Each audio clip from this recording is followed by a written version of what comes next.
Cheers, Bob. Thank you all under one banner. I mean, I really mean that from the bottom of my heart.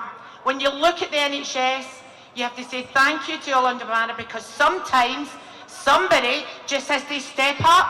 Have you not watched over the last few weeks and months and think, what are we doing? So all under one banner, everybody that's been here today is to be absolutely congratulated.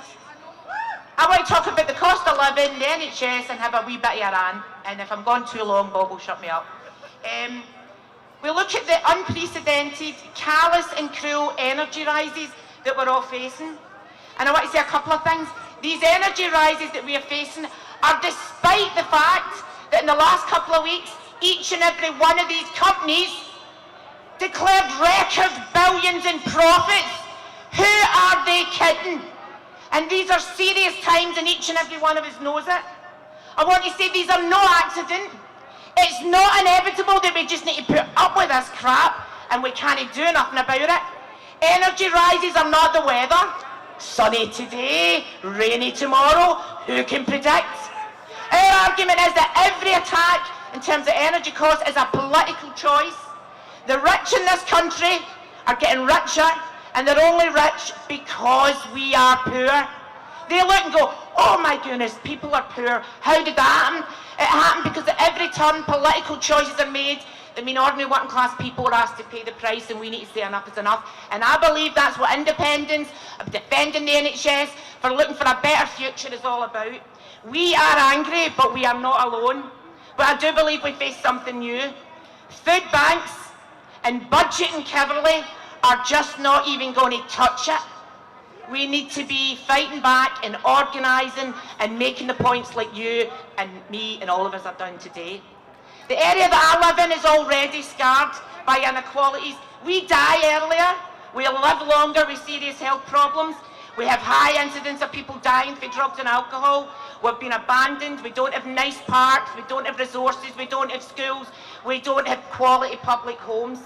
But we are strong in that community, and like how you see the world, under the surface, there are plenty of good people acting together and doing their best in that community. And those are our people, not the bloody Tories and the rest of them.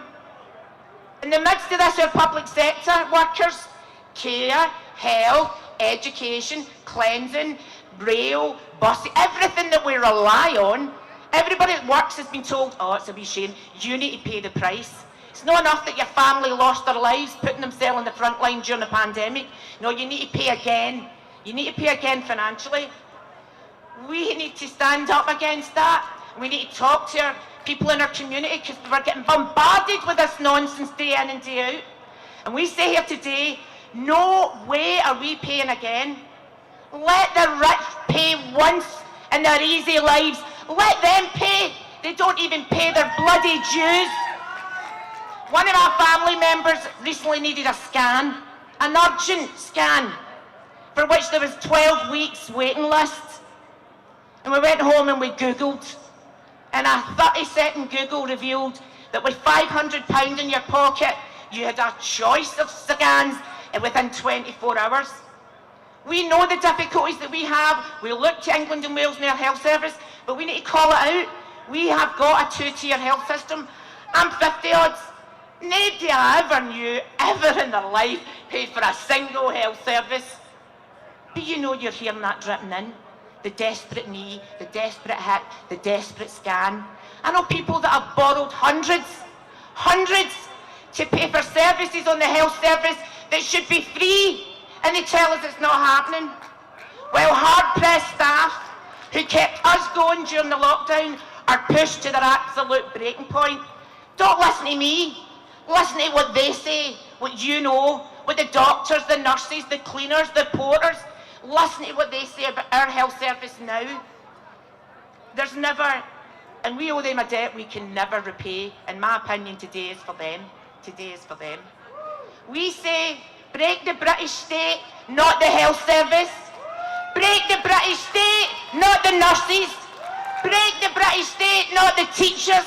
Break the Tories and the whole rotten, filthy British state, not the poor. And what we do together is our only chance of something different. And I'll finish with a wee shout out to my colleagues. I'm a college lecturer. I'm going into my 7th day of strike action with thousands of college lecturers on Tuesday. And your mainstream media doesn't want to tell you about that. Not because they're worried about us, they're worried about you getting ideas. Oh, look at that. That's actually people striking and taking their employers' own. And why are we doing it? We're not the worst paid. But I tell you what, we deserve it. We've worked our butts out for 2 years. We've done everything our employers asked for us. Our employers earn more money than the First Minister, than the Education Minister, and all the day, well, I don't want to be too offensive, no very much, for their tens and tens and tens and thousands of pounds of salary.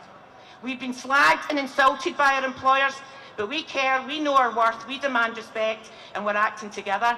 We will not be the last group of workers in a trade union to stand up. What we do together is our only chance of something different.